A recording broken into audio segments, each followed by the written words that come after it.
Kami lanjutkan kembali informasi dalam Menyus Sore pemirsa. Gubernur DKI Jakarta Anies Baswedan bersama Polda Metro Jaya menggelar sidak ke sejumlah perkantoran di Jakarta. Anies geram karena masih ada perusahaan non-esensial yang meminta karyawan bekerja di kantor. Soal ngosongin Jakarta, tiap hari kita nguburin orang, Pak. Bapak ambil tanggung jawab.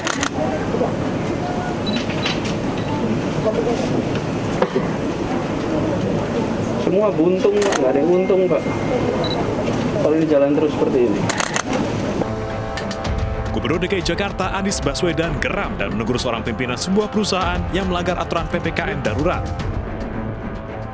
Dalam sidak bersama Polda Metro Jaya, Anies mendapati 3 perusahaan non-esensial dan non-kritikal yang masih meminta karyawannya bekerja di kantor. Bahkan ada salah satu perusahaan yang masih mempekerjakan wanita hamil di kantor. Padahal dalam aturan PPKM darurat, perusahaan non-esensial dan non-kritikal harus memberlakukan work from home 100%.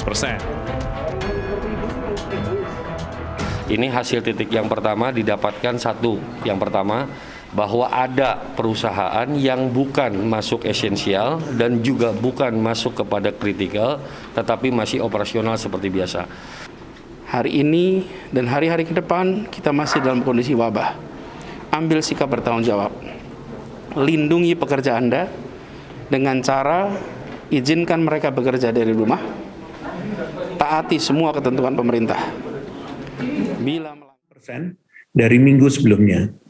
Kenaikan ini dikontribusikan oleh 5 provinsi dengan kenaikan tertinggi, yaitu DKI Jakarta naik sebesar 14.508, Jawa Barat naik sebesar 10.367, Jawa Timur naik sebesar 2.905, Daerah Istimewa Yogyakarta naik 2.173, dan Kalimantan Timur naik 1.749. Perlu menjadi perhatian bahwa setelah beberapa minggu didominasi dengan Pulau Jawa, di minggu ini Kalimantan Timur masuk ke dalam salah satu provinsi dengan kenaikan kasus tertinggi di minggu ini. Ternyata, jika dilihat pada provinsi di luar Jawa Bali, kenaikan di minggu ini terjadi sebesar 61,8%. Sebagai informasi, kenaikan di provinsi non-Jawa Bali pada minggu sebelumnya hanya sebesar 37,79%. Kenaikan ini dikontribusikan oleh Kalimantan Timur yang naik sebesar 1.749 kasus, NTT naik sebesar 1.269, Kalimantan Barat naik sebesar 1.160, Riau naik 853, dan Sulawesi Selatan naik sebesar 791.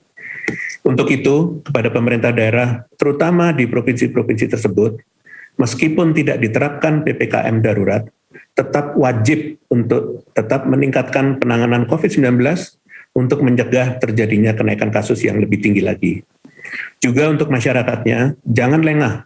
Mari sama-sama kita waspada bersama dengan masyarakat di Pulau Jawa dan Bali, karena kewaspadaan yang diwujudkan dengan perilaku patuh protokol kesehatan dapat mencegah penularan semakin meluas. Jangan sampai terjadi kenaikan kasus yang semakin tinggi lagi di provinsi-provinsi di luar Jawa Bali karena tidak segera ditindaklanjuti dengan cepat dan tepat. Selanjutnya adalah terkait perkembangan zonasi risiko tingkat kabupaten kota. Penting untuk diketahui bahwa untuk saat ini zonasi risiko tetap digunakan untuk melihat pada skala yang lebih luas, yaitu 34 provinsi di Indonesia. Namun, dalam rangka menilai situasi daerah dengan lebih spesifik pada indikator transmisi komunitas dan kapasitas